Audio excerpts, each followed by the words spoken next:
जय श्री कृष्णा। मेरे प्यारे दोस्तों, आज मैं श्रीमद् भगवद गीता का 8वां अध्याय आप लोगों के लिए लेकर के आई हूँ, जिसे अक्षर ब्रह्म योग कहा जाता है।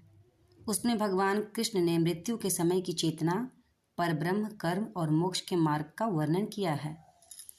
कृष्ण कहते हैं कि अंत समय में मनुष्य जिस जिस भाव का स्मरण करता है वह उसे ही प्राप्त होता है।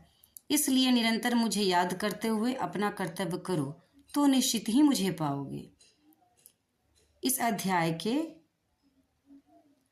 मुख्य बिंदु 8 हैं। अंत समय की चेतना।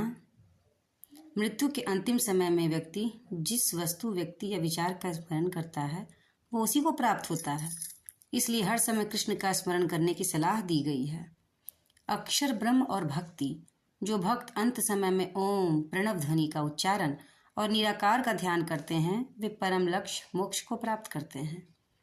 भक्ति योग का सरल मार्ग। कृष्ण कहते हैं कि जो भक्त निरंतर अनन्य भाव से मुझे याद करते हैं उन्हें मैं आसानी से मिल जाता हूँ। ब्रह्मा का दिन और रात। इस संसार में जन्म मृत्यु का चक्र है। ब्रह्मा का एक दिन और रात 432 अरब वर्ष के होते हैं, जो संसार के निर्माण और प्रलय का चक्र है। जो लोग भगवान को प्राप्त कर लेते हैं वे फिर इस नश्वर संसार में नहीं आते। योग साधना, मन और बुद्धि को कृष्ण में समर्पित करके ही आप परम लक्ष्य की प्राप्ति कर सकते हैं। शुक्ल और कृष्ण पक्ष। इस अध्याय में योगियों के मृत्यु के बाद की 2 गतियों शुक्ल और कृष्ण का भी उल्लेख है, जो मोक्ष और पुनर्जन्म से जुड़ी है। इस अध्याय का निष्कर्ष यही है। अध्याय 8 हमें यह सिखाता है कि जीवन भर की साधना और स्मरण ही अंत समय में काम आती है। भगवान का निरंतर स्मरण करते हुए कर्म योग का पालन करना ही सर्वश्रेष्ठ मार्ग है। तो ये है 8वां अध्याय।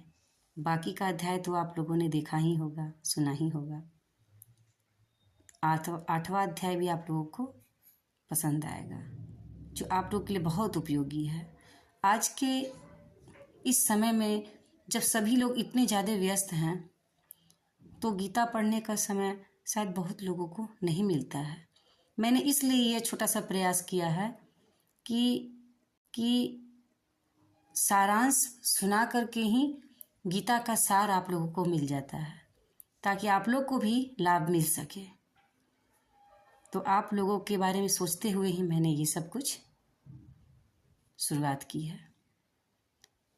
तब तक के लिए जय श्री कृष्णा मेरे दोस्तों। मेरे अगले अध्याय के सारांश का इंतज़ार करिएगा।